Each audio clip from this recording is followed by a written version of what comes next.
Everyone in this room needs to take care of their body. In fact, everyone in the world does.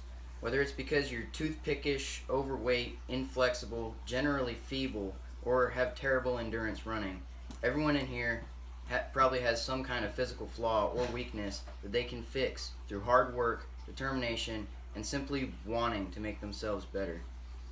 You've got to want a healthy figure, to have meat on your bones, to never worry about getting too tired to run away from danger or run toward an objective, which I hope no one in here ever does face the danger of aggressive pursuit, but nonetheless, it is good to be prepared for anything. Even people that exercise all the time, that have a system to their eating habits, and that excel at physical activities, can still build atop what they have going for themselves, and it is crucial for those people to maintain their condition. Now, taking care of your body is not easy. It will require time, work, and planning. You'll have to find some time in your day to squeeze in exercise time, and you'll have to be consistent and stick with it. Adjustment of your lifestyle may be difficult. Any leisure time that you usually spend playing games, scrolling through your phone, or watching television will certainly be cut to much less time, as your fitness routine will take up much of it. That's not to say you'll have no downtime, but it is to say there will be less time for relaxing entirely. Some things will require monetary support, such as when you go to purchase a weightlifting set, if strength is what you're focusing on improving. It is important to spend smart, but also to make sure you have exactly what you need.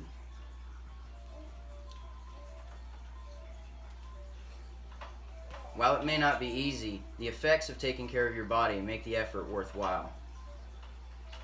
It can affect your longevity. An average of 4.2 years of life can be gained from regular physical activity, according to a study led by the National Cancer Institute. Lowered susceptibility to diseases may be acquired. According to an article by Michael O'Shea on Parade.com, abstaining from or quitting the habitual use or abuse of substances, as in quitting smoking or chewing tobacco, coupled with exercise, can help lower the risk of getting cancer, as proven by common sense really, as everyone knows the correlation between smoking and lung cancer and chewing tobacco and mouth cancer. Also, not excessively using alcohol can help prevent liver disease, as will trying as often as possible to use a minimum amount of drug products containing acetaminophen, an infamous contributor to many cases of liver disease. General physical activity can help to prevent and even treat arthritis, even in old people. Water aerobics are a great way to help with joint pain, O'Shea also mentions, and yoga and Tai Chi help with flexibility. According to the U.S. Department of Health and Human Services, physical activity is a fundamental factor in the prevention of mortality and morbidity or disease. Non-exercise practices will also assist in pursuance of longevity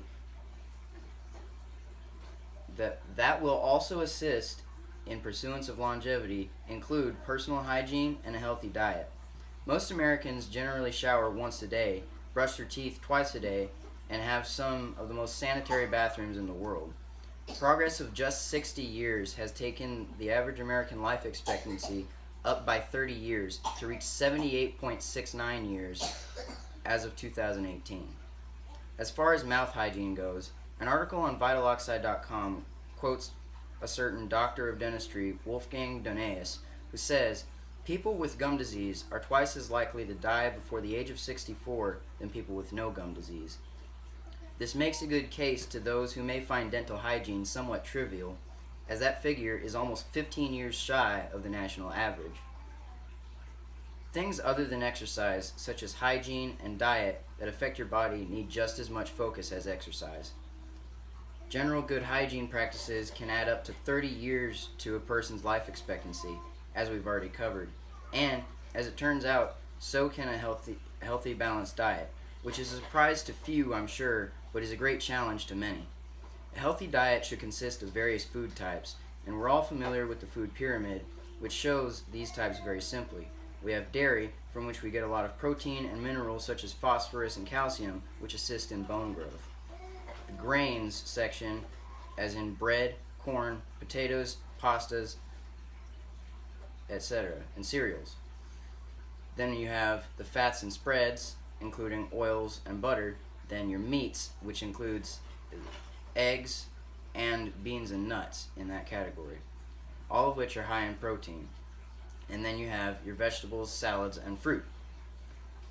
There are scientifically agreed upon proportions of these foods that should be consumed by each person throughout the day, but everyone is biologically a little bit different and may possess natural deficiencies or allergies that require more of one thing and none of something else, such as when someone has lactose intolerance and cannot consume dairy products. These people must find other sources of that which the dairy products provide so that they can be healthy. People also have varying metabolisms and will not process their food the same as one another. The life expectancy weigh-in of the practice of healthy eating averages at about 10 years gained, according to the National Institutes of Health.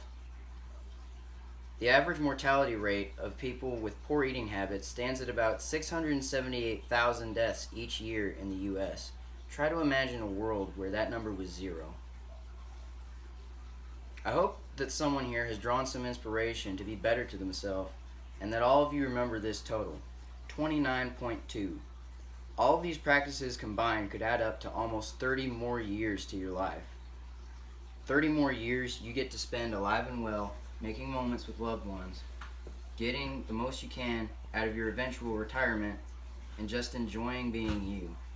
Just remember, take care of your body, exercise, don't do drugs, be clean and eat smart, and you will be all the better for it. Thank you.